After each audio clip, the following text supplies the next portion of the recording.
Hey guys, how's it going out there? I see a lot of people on the internet. I'm always searching on YouTube, and I see so many people hurting themselves, and I just want to address that.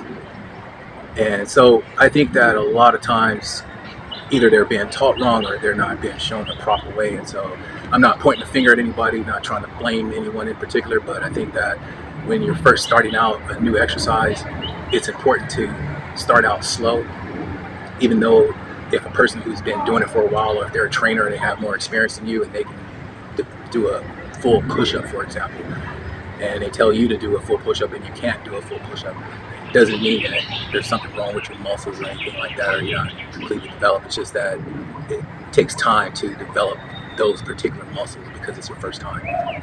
And even something as simple as doing a pull-up.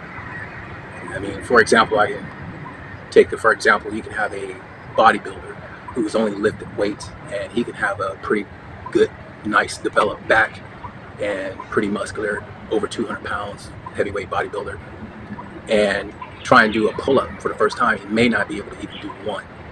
Doesn't mean that he's not strong.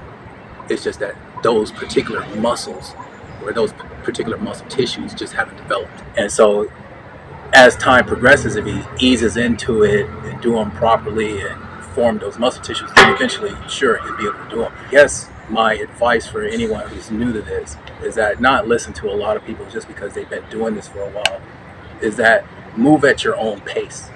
So even if someone tells you to do something that just because they can do it and they say you should be able to do it, doesn't mean that you should or you can do it. But it doesn't mean that your muscles are weak or you can't do it, right? It's just that it just takes time to progress to that level.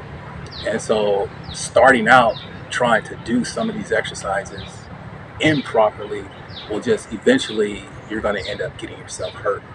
And so take your time when you're doing these things. Just learn the correct form and follow the correct form and be taught the correct form first, and take it easy until your muscle tissues develop in that area. Sometimes it could be some of your negative tissues that you don't even see that just need to be developed. And so you can't just rush into something. Just do a little bit at a time. If you can't do a full push-up, then get on your knees and just do just a half of a push-up. And that's how you should start it out anyway, because it's a new muscle that you're exercising. So you should start out very slow with it. And so that's my advice. Take care, guys, and keep yourself safe.